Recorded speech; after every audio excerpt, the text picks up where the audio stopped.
24장. 다시 이스라엘을 향해 하나님의 진노가 불타올랐다. 그분은 가서 이스라엘과 유다의 인구를 조사하여라는 말씀으로 다윗을 시험하셨다. 그래서 다윗은 요압과 자기 밑에 군지휘관들에게 명령을 내렸다. 단에서 브엘세바까지 이스라엘의 모든 지파를 두루다니며 인구를 조사하시오. 내가 그 수를 알고 싶소. 그러나 요압이 왕을 만류했다. 왕이 하나님께서 내 주인이신 왕의 눈앞에서 백성이 100배나 늘어나게 하시기를 빕니다. 그런데 왕께서는 도대체 왜 이 일을 하시려는 것입니까?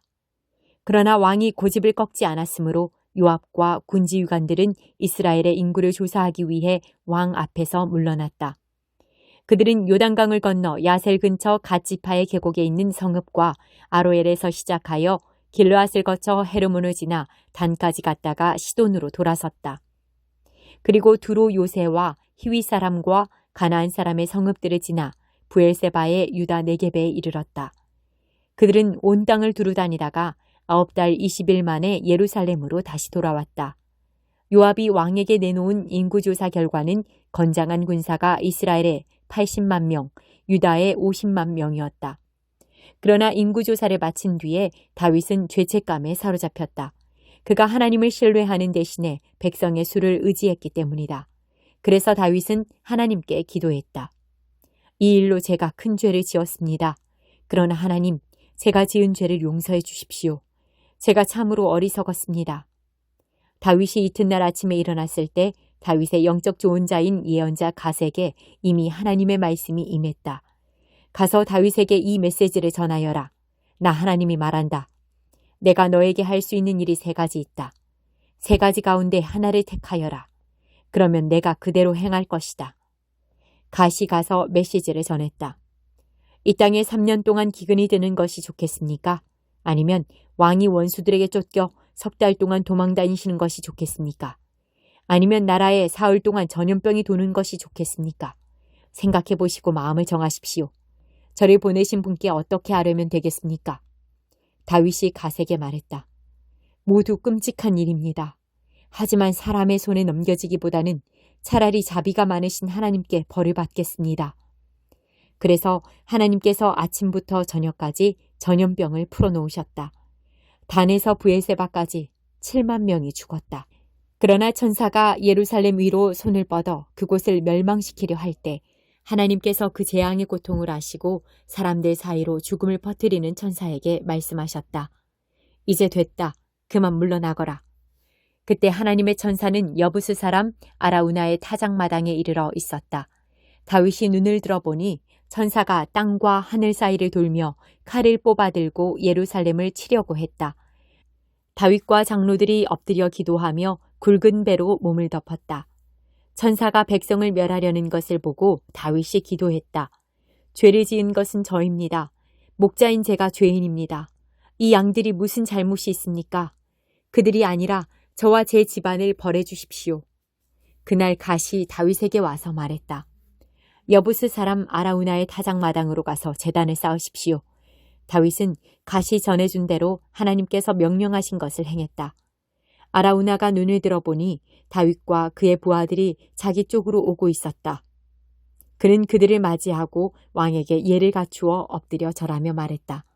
내 주인이신 왕께서 무슨 일로 저를 보러 오셨습니까? 다윗이 말했다. 그대의 타작마당을 사서 이곳에 하나님께 제단을 쌓고 이 재앙을 끝내려고 하오. 아라우나가 말했다. 내 주인이신 왕께서 원하신 대로 무엇이든 가져다가 희생제물로 바치십시오. 보십시오. 여기 번제에 쓸 소와 땔감으로 쓸 타작기구와 소의 멍에가 있습니다. 제가 이 모든 것을 왕께 드립니다. 하나님, 왕의 하나님께서 왕을 위해 일하시기를 빕니다. 그러나 왕이 아라우나에게 말했다. 아니요, 내가 제값을 치르고 사겠소. 하나님, 내 하나님께 희생 없는 제사를 드릴 수 없소. 그래서 다윗은 은 50세겔을 주고 타작마당과 소를 샀다. 그는 그곳에서 하나님께 제단을 쌓고 번제와 화목제를 드렸다. 하나님께서 그 기도에 마음이 움직이셨고 그로써 재앙이 그쳤다. 4장. 이 말이 무슨 뜻인지 말씀드리겠습니다. 상속자가 미성년일 때는 종보다 나을 것이 없습니다. 그는 법적으로는 모든 유산의 주인이지만 아버지가 정해놓은 자유의 때까지는 가정교사나 유산관리인의 지배를 받아야 합니다. 우리도 마찬가지입니다. 우리도 어릴 때에는 유치한 교훈에 둘러싸여 종처럼 명령을 받았습니다. 스스로 행동을 결정할 권한이 없었습니다. 그러나 정하신 때가 찾아 아버지 하나님은 자기 아들을 보내셔서 우리와 마찬가지로 여자에게서 태어나게 하시고 율법의 제약을 받게 하셨습니다. 그것은 율법에 사로잡힌 우리와 같은 사람들을 건지시기 위해서였습니다. 그 결과로 우리는 자유인이 되어 정당한 상속자의 권리를 누릴 수 있게 되었습니다. 이제 여러분은 하나님의 자녀로 완전히 입양되었다고 자신 있게 말할 수 있습니다. 하나님께서 자기 아들의 영을 우리의 삶에 보내셔서 아빠, 아버지라 부르도록 하셨으니 말입니다. 하나님과 친밀한 대화를 나눌 수 있는 특권을 가졌으니 여러분은 이제 종이 아니라 자녀입니다. 그리고 자녀이면 유산을 완전히 물려받을 수 있는 상속자이기도 합니다. 전에 여러분이 하나님을 개인적으로 알지 못하던 때에는 신성과는 아무 상관이 없는 신들에게 종노릇을 했지만 이제는 진짜 하나님을 알게 되었습니다. 아니, 하나님께서 여러분을 알아주셨습니다. 그러니 어찌 다시 종이 호랑이들에게 굽신거릴 수 있겠습니까?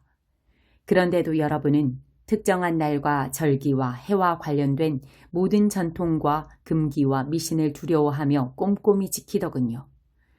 여러분과 함께 있으면서 기울인 나의 모든 수고가 연기처럼 사라질까 두려울 따름입니다. 사랑하는 친구 여러분, 내가 여러분과 함께 있을 때에 여러분의 입장에 서려고 노력했던 것처럼 여러분도 나의 입장에 서려고 노력해 주십시오. 그때 여러분은 참으로 다감하고 친절했습니다. 여러분은 개인적으로 나에게 함부로 하지 않았습니다. 여러분도 잘 알다시피 내가 여러분에게 메시지를 전하게 된 것은 내 육체가 병들었기 때문이었습니다. 육체가 병들어 여행을 계속할 수 없게 되었고 나는 여러분을 멈추고 여러분과 함께 있지 않으면 안 되었습니다. 내가 여러분에게 메시지를 전하게 된 것은 바로 그 때문입니다. 아픈 손님을 맞이하는 것만큼 골치 아픈 일도 없을 것입니다. 그런데도 여러분은 하나님의 천사를 대하듯 나를 대했습니다. 여러분은 마치 예수께서 친히 여러분을 방문하시기라도 한 것처럼 나를 대하면서 예수를 대하듯 했습니다.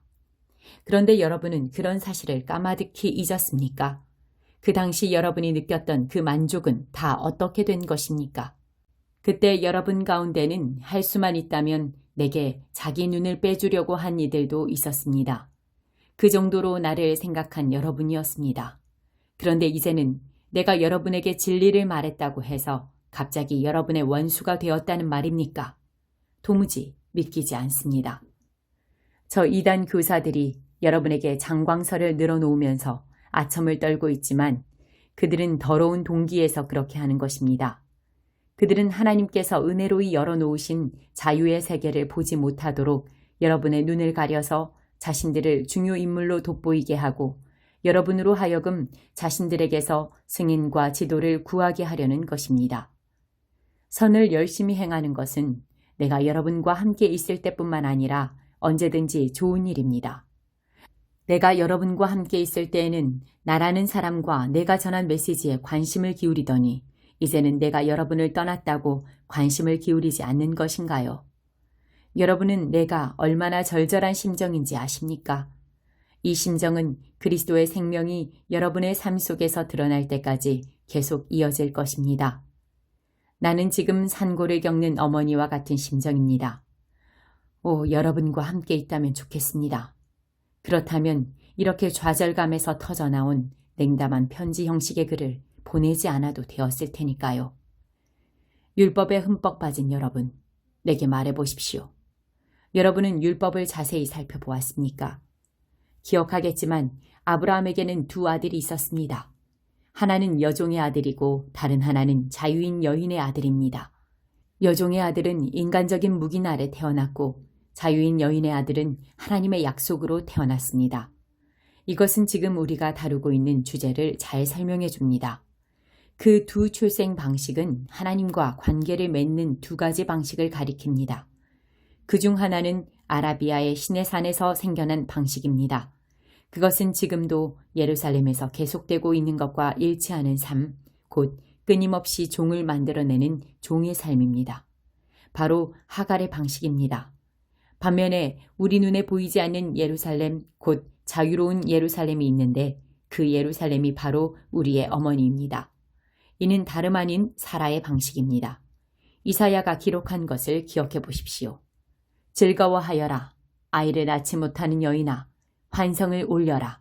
산고를 겪어보지 못한 여인아. 아이를 낳지 못하던 여인의 자녀가 선택받은 여인의 자녀보다 훨씬 많기 때문이다. 친구 여러분, 여러분은 이삭과 같은 약속의 자녀라는 것이 분명하지 않습니까? 하갈과 사라의 시대에는 부정한 무긴 아래 태어난 아이 이스마엘이 신실한 약속으로 성령의 능력으로 태어난 아이 이삭을 괴롭혔습니다. 여러분이 지금 예루살렘 출신의 이단자들에게 괴롭힘을 받는 것은 바로 그런 일의 되풀이라는 점이 분명하지 않습니까? 우리가 어찌해야 하는지 성경은 이렇게 말하고 있습니다. 여종과 그 아들을 내쫓아라.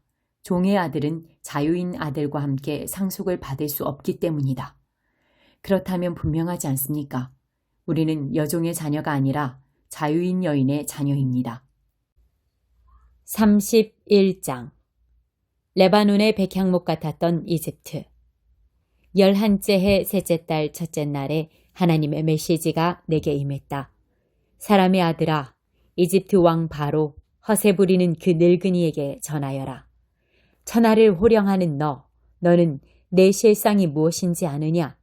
보아라, 아시리아는 거목이었다. 레바논의 백향목만큼 거대했고 아름다운 가지는 서늘한 그늘을 드리웠다.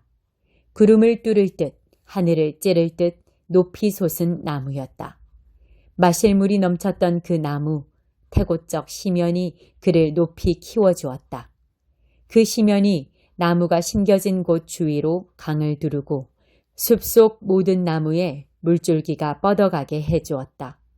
실로 거대했던 그 나무는 숲속 다른 모든 나무를 압도했다. 굵고 기다란 가지들이 쭉쭉 뻗어나갔고 뿌리는 땅속 깊은 곳까지 파고들어 물을 빨아들였다. 공중 나는 모든 새들이 그 가지에 둥지를 틀고 모든 들짐승들이 그 가지 밑에 새끼를 낳았다. 강대한 민족들이 다 그 그늘 아래에 모여 살았다. 참으로 위풍당당한 나무였다. 그 가지들이 얼마나 멀리까지 뻗었던가. 그 뿌리들은 얼마나 깊은 곳까지 파고들어 물을 빨아들였던가. 하나님의 동산에 있는 백향목도 그것에 견줄 수는 없었다. 그 어떤 소나무도 그것에 비길 수 없었다. 우람한 상수리 나무들도 그 옆에서는 키 낮은 관목일 뿐이었다. 하나님의 동산에 있는 어떤 나무도 그처럼 아름답지는 않았다. 내가 그처럼 아름답게 만들었다. 예술품 같은 가지와 잎을 만드니 에덴의 모든 나무, 하나님의 동산에 있는 모든 나무가 그를 부러워했다. 그러므로 주 하나님께서 말씀하신다. 그런데 그가 구름을 뚫고 하늘 높이 솟더니 자신의 높은 키를 뽐내며 으스댔다. 나는 그를 세계적으로 이름 높은 한 통치자에게 넘겨주어 그 악의 대가를 치르게 했다. 나는 그를 용인할 수 없었다. 믿을 수 없을 만큼 무자비한 민족들이 그를 사정없이 찍어 쓰러뜨렸다. 부러진 가지들이 골짜기 저녁에 흩어졌고 잎이 무성한 가지들로 시내와 강이 막혔다. 그늘이 사라지자 모두가 떠났다. 그는 이제 쓰러진 통나무에 불과할 뿐이다. 죽은 통나무에는 새들이나 잠시 앉았다 가거나 들짐승이 그 아래에 굴을 파고 살 뿐이다. 이것이 거목이라 불리는 민족들이 맞을 최후다. 땅의 나무들이 시면에서 물을 빨아들이고 자라 구름을 뚫고 하늘 높이 솟는 일은 더 이상 없을 것이다.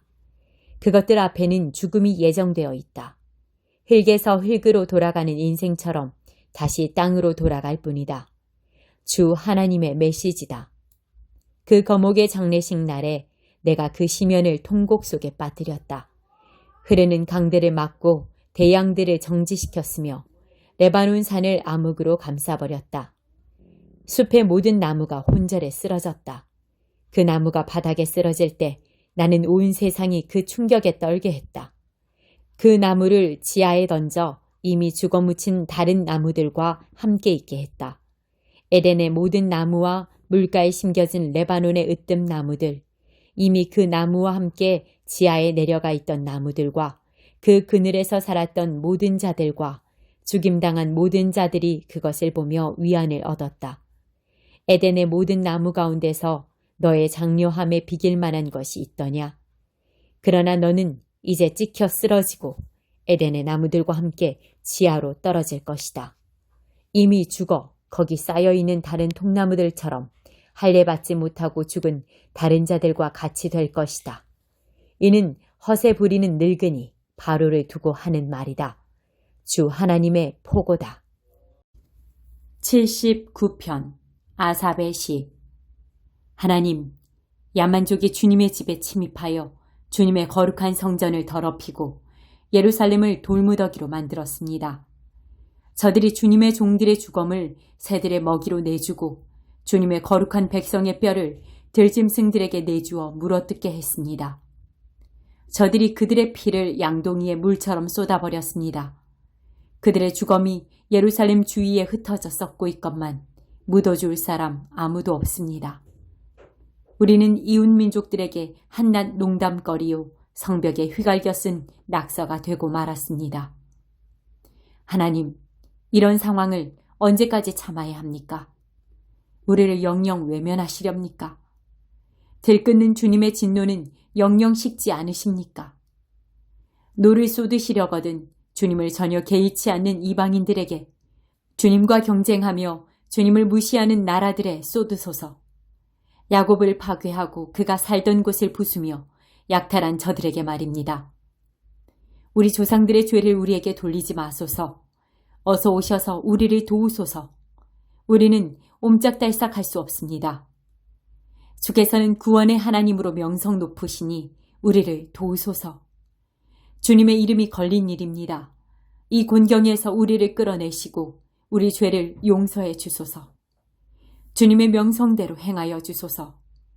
믿지 않은 자들이 너희 하나님은 어디 있느냐?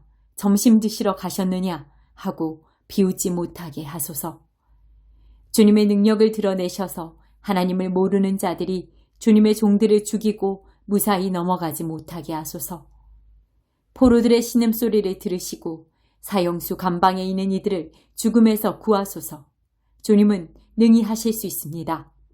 우리를 비우는 이웃들에게 그 소행대로 갚으시고 저들이 주께 안겨드린 모욕이 되돌아가 저들을 쓰러뜨리게 하소서.